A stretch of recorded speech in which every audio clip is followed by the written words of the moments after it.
इससे जरूरी नहीं है, लेकिन वीडियो को लाइक या फिर डिसलाइक कर दिया करें। इस मूवी के स्टार्ट में हम एक लाइटनिंग ऑब्जेक्ट को आसमान से जमीन की तरफ आते हुए देखते हैं, जिसे न्यूयॉर्क का एक छोटा लड़का जोश भी अपने टेलीस्कोप से देख रहा था। और वो बॉल तेजी से उस लड़के के घर में एक फिश बाउल में आकर गिरती है और तेजी से उस सारे पानी को एब्सॉर्ब कर लेती है, जिससे जोश हैरानी से देख रहा था। फिर नेक्स्ट सीन में मूवी में 3 महीने गुजर जाते हैं और हम दोबारा से एक बॉल को तेजी से जमीन की तरफ आते हुए देखते हैं। और ये बॉल पहले वाली बॉल से काफी बड़ी एक फायर बॉल थी, जो लिबर्टी आइलैंड के करीब पानी में क्रैश होती है। और जैसे उसकी आग बुझती है, वो बॉल एक सफेद सूट पहने आदमी के तौर पर नजर आती है। वो आदमी बहुत अजीब तरह से चलते हुए सिटी के अंदर से गुजरता है। सब लोग उसे काफी अजीब नजरों से देख रहे होते हैं। और यही रोड क्रॉस करते हुए वो एक कार से टकरा जाता है, लेकिन उसे कुछ भी नहीं होता, बस वो अपने पाँव अजीब तरह से मोड़ लेता है। और जैसे कार ड्राइवर उसे रेस्क्यू करने के लिए बाहर आती है, तो इतने में वो आदमी गायब हो जाता है। इसके बाद वो एक वीरान जगह पर जाकर खड़ा हो जाता है और उसका कान एक गेट की तरह ओपन होता है, जिसमें से एक टाइनी मैन बाहर आता है। वो टाइनी मैन एक रोप की हेल्प से उस आदमी की लेग्स पर आता है और वहाँ पर भी एक छोटा सा गेट होता है, जो वो आदमी वहीं करीब लगे बटन से खोलता है, जहाँ उसे बहुत सी वायर्स डिफेक्टेड मिलती हैं। और वो टाइनी मैन उस लेग की वायर को रिपेयर करना शुरू करता है। और यहाँ लेग को कंट्रोल करने वाला आदमी ब्रेन के पास जाता है। और ये सब कुछ देखकर हमें पता चलता है कि ये कोई आदमी या फिर एलियन नहीं है, बल्कि ये पूरी स्पेसशिप है, जिसको 100 टाइनी मैन्स और एलियंस कंट्रोल कर रहे हैं। इस शिप के सारे क्रू मेंबर्स को मूवी में नंबर से इंट्रोड्यूस करवाया गया है, जिसमें क्रू मेंबर नंबर 1 इस शिप का कैप्टन है और क्रू मेंबर नंबर 2 उस कैप्टन का असिस्टेंट है। पर आने वाले टाइम में वो एज कैप्टन ही नजर आएगा। और क्रू मेंबर नंबर 3 यहाँ सिस्टम इंचार्ज है। शिप का कैप्टन इस शिप को कमांड डेक से कंट्रोल करता है, जहाँ पर हर बॉडी पार्ट्स को कंट्रोल करने के लिए वहाँ पर टाइनी एलियंस थे, जो हर चीज हर काम की रिपोर्ट कैप्टन को करते थे। यहाँ रिपोर्ट में कैप्टन को सिस्टम इंजीनियर की तरफ से बताया जा रहा था कि एक्सीडेंट की वजह से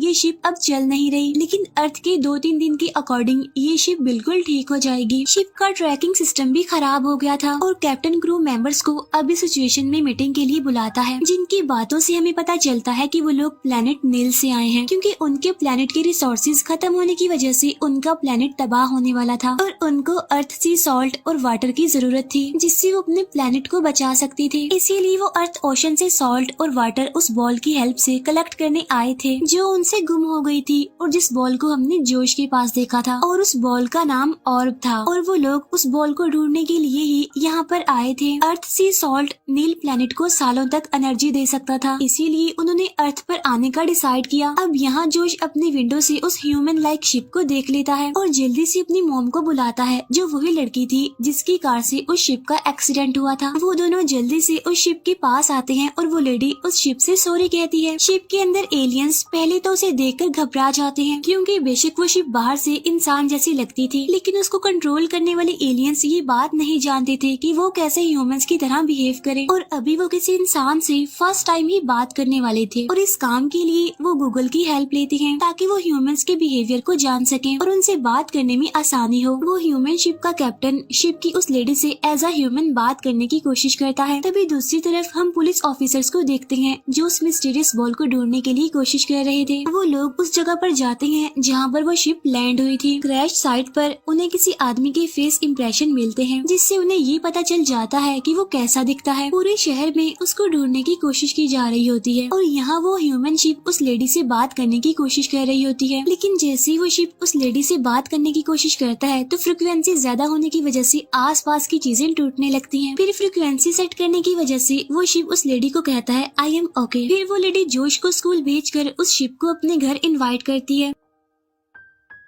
शिप का कैप्टन उस लेडी से बात करते हुए खुद को डेव नाम से इंट्रोड्यूस करवाता है और ये नाम उन्होंने अभी गूगल से ही सर्च किया था और अब से हम भी शिप को मूवी में डेव कहकर ही बुलाएंगे। डेव की आईज से शिप के क्रू मेंबर्स जोश की एक पिक्चर देखते हैं, जिसमें उन्हें उनकी गुमी हुई बॉल ऑर्ब नजर आती है। यहाँ जोश की मॉम डेव को बताती है कि ये बॉल जोश ने अपने साइंस एग्जीबिशन में दिखाई थी और अब शिप के डेव के अंदर के लोग जोश की लोकेशन को ट्रेस करते हैं और डेव लेडी को एक्सक्यूज करते हुए वहाँ से चला जाता है। डेव की मूवमेंट को यहाँ पर क्रू नंबर 2 कंट्रोल कर रहा था, जिसको इंसानों पर बहुत गुस्सा आता था क्योंकि कोई भी यहाँ पर रूल्स एंड रेगुलेशंस को फॉलो नहीं करता था, क्योंकि यहाँ पर हर कोई रूल्स एंड रेगुलेशंस के खिलाफ ही चल रहा था। और अब उनका चीफ नंबर 2 के गुस्से को देखते हुए क्रू के डॉक्टर को उस पर नजर रखने के लिए कहता है। और जब डेव एक पार्क के सामने से गुजर रहा होता है तो सारे बच्चे उसकी ड्रेसिंग को देखकर उसे आइसक्रीम मैन समझते हैं, इसीलिए डेव अपने कपड़े चेंज करने के लिए एक मॉल में जाता है। और अब ऑब्वियसली उसे कपड़े खरीदने के लिए भी पैसे चाहिए थे, इसीलिए वो अपने हाथ पर लगे स्कैनर की मदद से पैसों को स्कैन करता है और ड्रेसिंग रूम में जाकर अपनी बॉडी से उन पैसों के सेम प्रिंट निकालता है। डेव अब जोश के स्कूल जाता है, जहाँ प्रिंसिपल उसे टीचर समझकर क्लास में भेज देते हैं। डेव जोश को क्लास से बाहर लाकर पूछता है कि उसकी वो बॉल और कहाँ है, तब वो बताता है कि उसकी क्लास के कुछ बुरे लड़कों ने उससे वो बॉल ले ली थी। फिर जोश डेव को उस लड़के के घर ले जाता है, जहाँ उन्हें वो लड़का नहीं मिलता। फिर वो जोश के घर ही वापिस आते हैं। जोश को डेव के साथ टाइम स्पेंड करके काफी अच्छा लगता है। और तभी वहाँ जोश की मोम आकर डेव को अपने घर डिनर के लिए रोक लेती है। तब डेव का कैप्टन ये बात मान लेता है क्योंकि उसे बाहर अभी खतरा था। यहाँ क्रू मेंबर 4 कैप्टन को बताता है कि जितना ज्यादा टाइम वो इस घर में रुकेगा उतना ही शिप यानी डेव के एक्सपोजर का ज्यादा खतरा है, लेकिन कैप्टन ये बात इग्नोर कर देता है। और अब खाना खाने के बाद वो लोग डेव को अपना घर दिखा रहे होते हैं। डेव को वहाँ पर एक पेंटिंग नजर आती है जिसकी डेव तारीफ करता है। तो वो लेडी बताती है कि ये पेंटिंग इमोशंस और लव को शो करती है। डेव उससे क्वेश्चन करता है कि हमें लव के बारे में कैसे पता चलता है, जिस पर वो कहती है कि जब ऐसा होता है तो हमें खुद ही पता चल जाता है। ये सुनकर डेव पहले तो शॉक होता है और फिर वहाँ से चला जाता है। डेव रात एक रोड पर गुजारने का डिसाइड करता है, जहाँ एक आदमी उसे सर्दी से बचने के लिए शॉल देता है। और डेव का कैप्टन इस बात से काफी इम्प्रेस होता है कि इंसान कितने रहम दिल होते हैं। और यहाँ सब एलियंस को रियलाइज होता है कि ह्यूमंस एलियन से ज्यादा एडवांस्ड है। शिप यहाँ एक रात के लिए रिटायर हो जाती है, यानी डेव सो जाता है। यहाँ शिप में यानी डेव के अंदर डॉक्टर कैप्टन को बताता है कि शिप के अंदर कुछ अबनॉर्मल बिहेवियर सामने आ रहे हैं, जिसके बाद कैप्टन कंट्रोल रूम में जाकर देखते हैं कि क्रू मेंबर नंबर 3 अभी तक काम कर रही है। और वो कैप्टन को बताती है कि उसने एक ऐसी फाइल ढूंढी है जो ह्यूमंस अपनी लाइफ में एक बार जरूर देखते हैं, और ये एक अमेरिकन इमोशनल मूवी थी। कैप्टन और नंबर 3 वो मूवी देखते हैं जिसके एंड पर वो दोनों रो रहे थे। इसके बाद कैप्टन और नंबर 3 सोने के लिए चले जाते हैं। नेक्स्ट मॉर्निंग डेव की बैटरी सिर्फ 20% रह गई थी और पुलिस उसे ढूंढ रही थी। यहाँ पर हम दिखते हैं कि डेव जोश के साथ पार्क जाता है। वहाँ ट्रेन राइड लेने के बाद हॉट डॉग ईटिंग कंपटीशन में पार्टिसिपेट करता है और कंपटीशन जीतने पर मिलने वाला सॉफ्ट टॉय वो जोश की मम को गिफ्ट देता है। यहाँ से बाहर निकलने पर डेव देखता है कि जोश को कुछ बच्चे बुली कर रहे हैं। तब डेव उनको पनिशमेंट देने के लिए उल्टा कर देता है, जिससे उन्हें ऑर्ब यानी एलियंस की वो बॉल मिल जाती है, जिससे डेव यानी शिप के अंदर की वो एलियंस बहुत खुश होते हैं। और डेव जोश की फैमिली को डिनर के लिए इनवाइट करता है, जोश की मॉम की बर्थडे सेलिब्रेट करने के लिए। लेकिन क्रू मेंबर 2 कैप्टन की इस बात से डिसएग्री करता है। वो कहता है कि जब हमें ऑर्ब मिल गया है तो हमें अपने मिशन पर वर्क करना चाहिए। लेकिन कैप्टन कहता है कि उन्होंने यानी जोश और उसकी मॉम ने इस बॉल को हासिल करने में उनकी काफी हेल्प की है, तो अब हमें भी जोश और उसकी मॉम के लिए कुछ करना चाहिए। यहाँ इंसानों के साथ रह रहकर डेव के अंदर मौजूद एलियंस के अंदर भी फीलिंग्स आने लगी थी। किसी के अंदर एटीट्यूड आ गया था तो किसी ने अपने रूम को डांस क्लब बना लिया था। नंबर 2 के अंदर गुस्सा और इमोशंस आ जाते हैं। और नंबर 3 तो बहुत ही प्यारा सा ड्रेसअप होती है क्योंकि वो कैप्टन के साथ डांस करना चाहती थी, जिस पर कैप्टन उसे इनकार कर देता है क्योंकि वो शिप यानी डेव को कंट्रोल कर रहा था।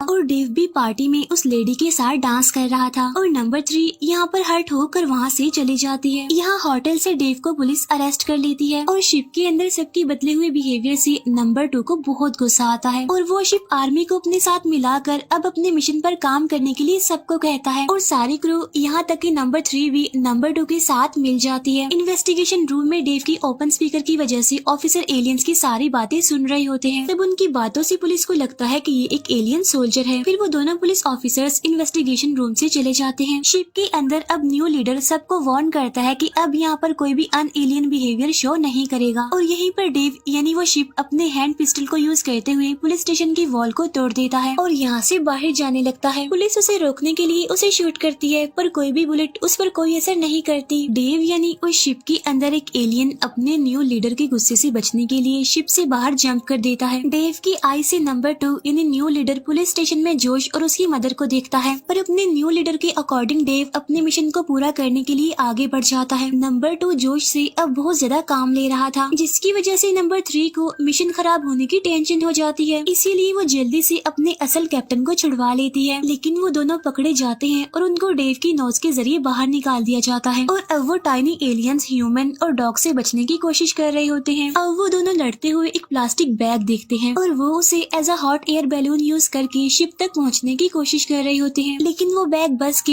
विंड स्क्रीन वाइपर पर स्टक हो जाता है। वो वाइपर एक लॉन्चर का काम करता है और उन दोनों को डेव के शू पर गिराता है और यहाँ पर कैप्टन नंबर 3 से सॉरी कहता है और कहता है कि अगर इस ट्रिप में तुम मेरे साथ ना होती तो शायद ये मिशन इतना आसान ना होता। इसी दौरान अब वो दोनों शिप के अंदर चले जाते हैं। यहाँ डेव यानी वो शिप एक कार को रोकती है ताकि उसकी एनर्जी वेस्ट ना हो और वो उसे लिबर्टी आइलैंड जाने के लिए कहती है। दूसरी तरफ जोश अपनी मॉम से कहता है कि डेव ऐसे बुरे काम नहीं कर सकता और हमें उसके पीछे जाकर उसकी हेल्प करनी चाहिए। यहाँ पुलिस स्टेशन के अंदर पुलिस को वो टाइनी एलियन मिल जाता है जिसने डेव के अंदर से जंप की थी, जिसे देखकर वो डेव का पीछा करने का ऑर्डर देता है। यहाँ लिबर्टी आइलैंड में जाकर न्यू कैप्टन डेव को ऑर्डर देता है कि वो बॉल को यानी ऑर्ब को एक्टिव करके पानी में गिरा दे ताकि वो वहाँ से सी सॉल्ट कलेक्ट कर सके। लेकिन तभी वहाँ पर फर्स्ट कैप्टन आ जाता है और वो डेव को ये करने से रोक देता है और यहाँ शिप के अंदर यानी डेव के अंदर सबको बताया जाता है कि कैप्टन ने दोबारा से कंट्रोल ले लिया है, जिससे सारे क्रू मेंबर्स मान जाते हैं। यहाँ शिप के यानी डेव के गिरने से उसके हाथ से वो ऑर्ब भी गिर जाता है और स्लिप होकर पानी में चला जाता है और अब ओशन से सारा पानी वो बॉल अब्सॉर्ब करने लगती है, जिसे कैप्टन रोकने की काफी कोशिश करता है, पर इस काम के लिए उसे काफी एनर्जी की जरूरत थी जो कि उसके पास नहीं थी। अब या तो वो अर्थ को बचा सकते थे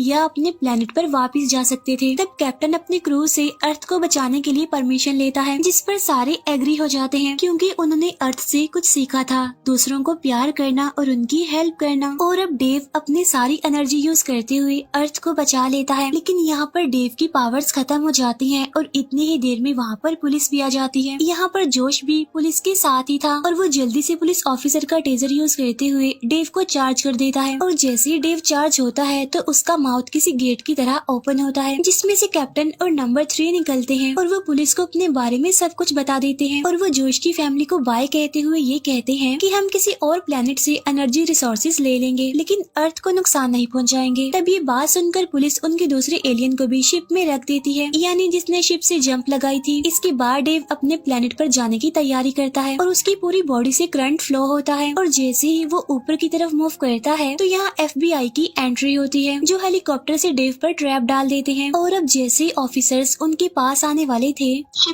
शिप के सारे मेंबर शिप के एक डिटैचेबल पार्ट यानी लाइफ बोट में इकट्ठे हो जाते हैं, जो कि डेव का शू था, और अपने रॉकेट को स्टार्ट करते हुए वहाँ से चले जाते हैं और यहाँ सबके सामने शिप और नंबर 2 रह जाते हैं जिससे वो लोग छोड़ गए थे। यहाँ लाइफ बोट में कैप्टन नंबर 3 को प्रपोज करता है और इसी के साथ ये मूवी यहीं पर एंड हो जाती है। Thank you for watching.